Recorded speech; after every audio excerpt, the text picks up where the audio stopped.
Provident fund అమ్మేశాడు, voluntary retirement పెట్టేశాడు, వచ్చిన డబ్బంతా కొడుక్కి ఇచ్చేశాడు. వాడు ఎంఎస్ చదువుకుంటానని అమెరికా వెళ్ళిపోయాడు. నాన్నగారు ప్లేస్మెంట్ వచ్చిందండి నాకు చదువుకుంటుండగానే అన్నాడు, మంచి ఉద్యోగంలో చేరిపోయానన్నాడు, మేడ కట్టేసుకున్నానన్నాడు, 2 కార్లు కొనేసుకున్నానన్నాడు.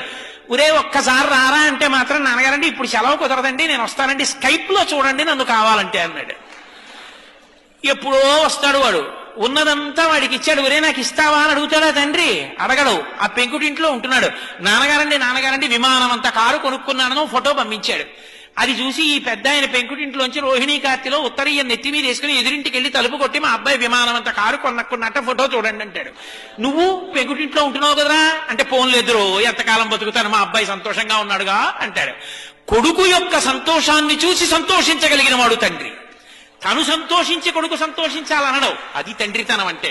తండ్రి కష్టపడి పెంచి పెద్ద చేసినంత కాలం తండ్రి దగ్గర అనుభవించి ఆఖరణ తండ్రిని తీసుకెళ్లి వృద్ధాశ్రమంలో చేర్చి పెద్దవాడైపోయినటువంటి తండ్రి కొడుకు వచ్చి పక్కన కూర్చుంటే చాలు, కొడుకుతో కలిసి తిరుగుతున్న తండ్రిని చూసి నా మనవలు కూడా నాతో ఇలా ఆడుకుంటే బావుణ్ణు, నా కొడుకు కూడా ఇలా పడుకునే ముందు నా పక్క మీద కూర్చుంటే బావుణ్ణు, నన్ను చేయి పట్టుకుని దేవాలయానికి తీసుకెడితే బావుణ్ణు, సీతారామ కళ్యాణం అవుతుంటే నాన్నగారండి తీసుకెళ్లి కారులో దింపితే బావుండంటే, ఖాళీ లేదని ఏడాదికోసారి జైల్లోంచి బెయిల్ మీద వచ్చిన వాళ్ళ ఎప్పుడో అమెరికా నుంచి సంవత్సరానికి ఓసారి 20 రోజులు వచ్చి వెళ్ళిపోయి పిల్లలకి ఇంగ్లీష్ అలవాటు అయిపోతే నాయనమ్మ వాడికో జంతికలు చేసి పెడదామని వాడితో మాట్లాడదామని దగ్గరికి వెడితే మనవలు ఇంగ్లీష్లో మాట్లాడుతుంటే మాట్లాడడం చేత కాని నాన్నమ్మ మౌనంగా వాళ్ళ కోసం ఏడుస్తుంటే, తండ్రి చచ్చిపోయిన తర్వాత పాచి పీనుగు 3 రోజులు మంచు ముక్కల్లో నానిపోయిన తర్వాత వచ్చి అంచేష్టి సంస్కారం చేసిన కొడుకు ఒక కొడుక,